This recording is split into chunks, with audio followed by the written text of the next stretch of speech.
Okay, this is the frog position breathing.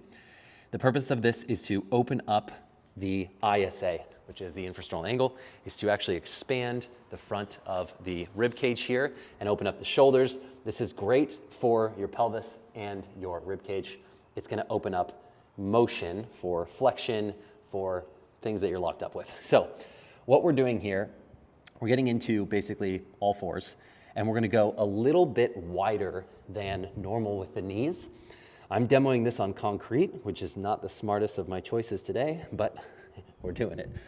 You can see I'm creating somewhat of a diamond shape where my elbows are out a bit wider than center, and so are my knees, right? So triangle here in the upper body, triangle in the lower body, and that's gonna create my diamond shape.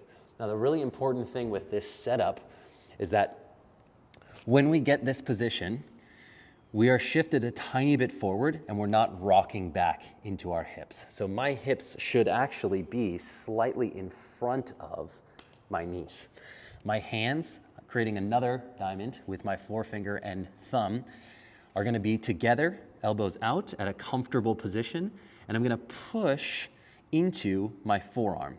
When I say push into the forearm, I'm thinking about pushing from my palm of my hand all the way through the forearm and the elbow. So not either or, but the entirety of it. And what that's gonna do is gonna move my shoulder blades apart and thus my rib cage away from the ground. I don't wanna go into excessive rounding. I don't wanna be arched in the low back. I wanna find this neutral, and the easiest way, again, to do that is just to think about pushing away from the ground gently.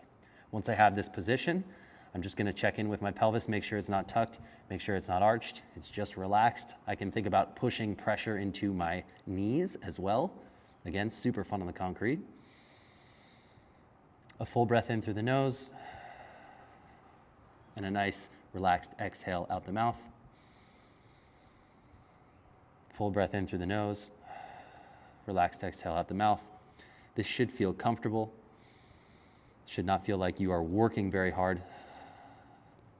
The most common mistake that I see is that people will drop through the shoulders as they go through their breath cycles, and just remember to push through those forearms with a gentle 5 out of 10 effort to stay protracted in the shoulders.